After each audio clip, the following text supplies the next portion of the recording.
não é a especialidade que vai trazer resultados na advocacia.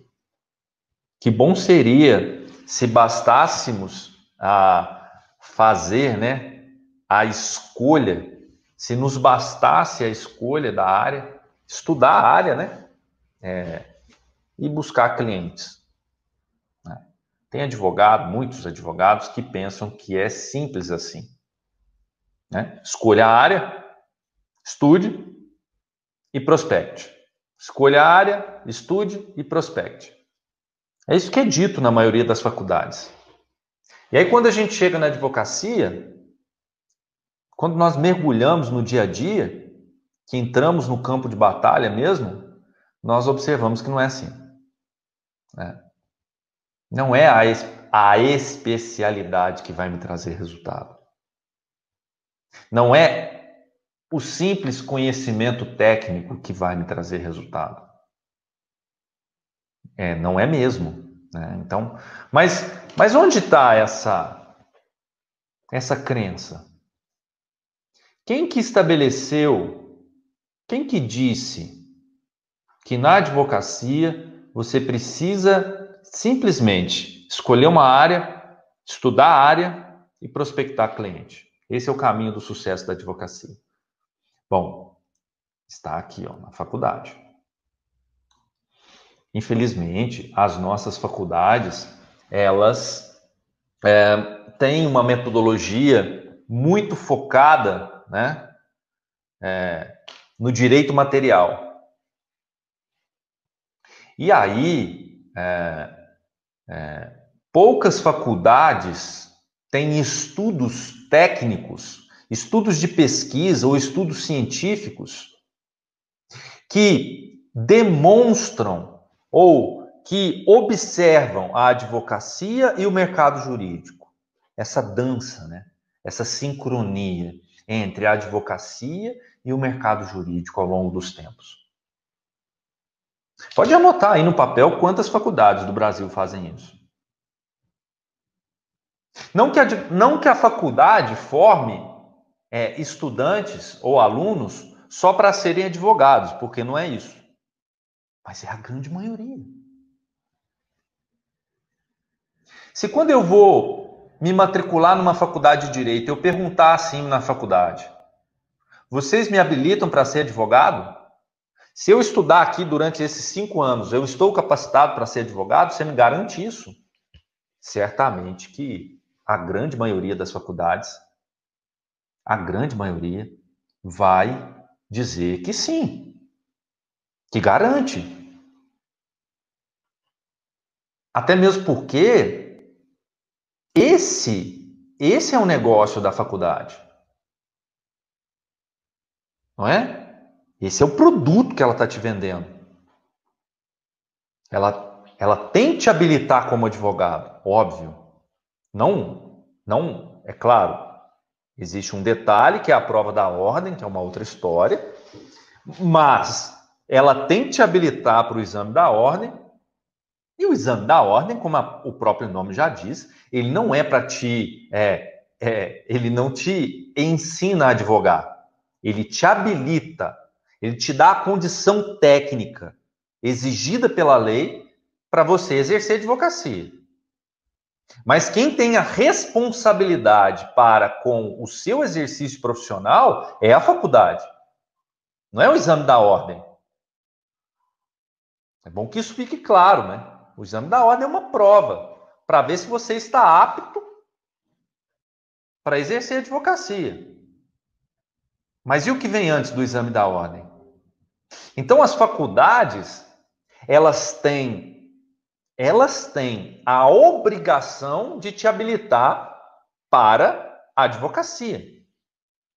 Até porque a maioria daqueles que estão ali matriculados vão exercer advocacia. Basta ver o número de advogados que tem no Brasil. Muitos vão para concurso público, outros não vão exercer nada, vão ter só o diploma. Enfim, vão ser só bacharéis em direito. Mas a faculdade, ela tem a obrigação de te habilitar para a advocacia. E aí, o que acontece aqui, né? Aqui nós vamos observar que vai surgir a primeira, né? A primeira crença limitante trazida, olha só que interessante, né? Trazida dos próprios ensinos da faculdade. Tá aqui, ó, ela aqui, ó. Crença limitante. Acerca do quê? Qual que é a primeira crença limitante que o advogado carrega, muitos advogados e advogadas carregam em si? Os conhecimentos adquiridos por imitação. Então, os conhecimentos adquiridos por imitação representam a primeira crença limitante do advogado. Como assim? Como assim conhecimento adquirido por imitação? Bom, o advogado e a advogada, ele tende a copiar, e quando eu digo copiar aqui, copiar no bom sentido da palavra, copiar o que a maioria faz. Então, por isso que nós temos tanto advogado na chamada advocacia reativa, que é onde estão a maioria dos advogados. Por quê? Porque a faculdade habilitou os advogados para atuarem depois do problema jurídico. Então, quando o advogado observa os outros advogados trabalhando com causas judiciais, com processos, com ações, ele tende a fazer o mesmo. Ele tende a seguir a manada. E aí, ele observa, então, o que a maioria dos advogados faz. O que a maioria dos advogados faz? Escolhe uma área, exemplo, direito do trabalho, estuda essa área e vai prospectar cliente para fazer ação trabalhista. Por exemplo, vai se especializar em propor ação para o reclamante. E isso é o que faz a maioria. E aí ele copia. Veja bem, até agora ninguém está escutando o mercado jurídico. Só copiando. Só copiando. É como se um investidor ele tivesse uma quantidade grande de dinheiro para investir num negócio e ele dissesse assim, eu vou copiar a Coca-Cola, porque dá certo para ela, né? Tá dando certo, eu vou copiar. Eu tenho dinheiro para montar uma indústria de refrigerantes e vou fazer um refrigerante parecido com a Coca-Cola, né? Ele pode até tentar fazer isso, desde que o mercado responda positivamente para isso. Desde que tenha espaço para ele fazer isso no mercado. Então, esse empresário que tem essa ideia, ele pode fazer isso desde que ele faça uma pesquisa, que ele contrate uma empresa e vá pesquisar o mercado para saber da aceitação desse possível refrigerante parecido com a Coca-Cola. Na advocacia, o advogado parece que o mercado é algo secundário. O advogado coloca o mercado jurídico em segundo plano. Ele vai colocar lá no plano da prospecção, na hora dele captar cliente. Então ele deixa de escutar o mercado jurídico e ele copia o que o colega, o que o outro advogado está fazendo.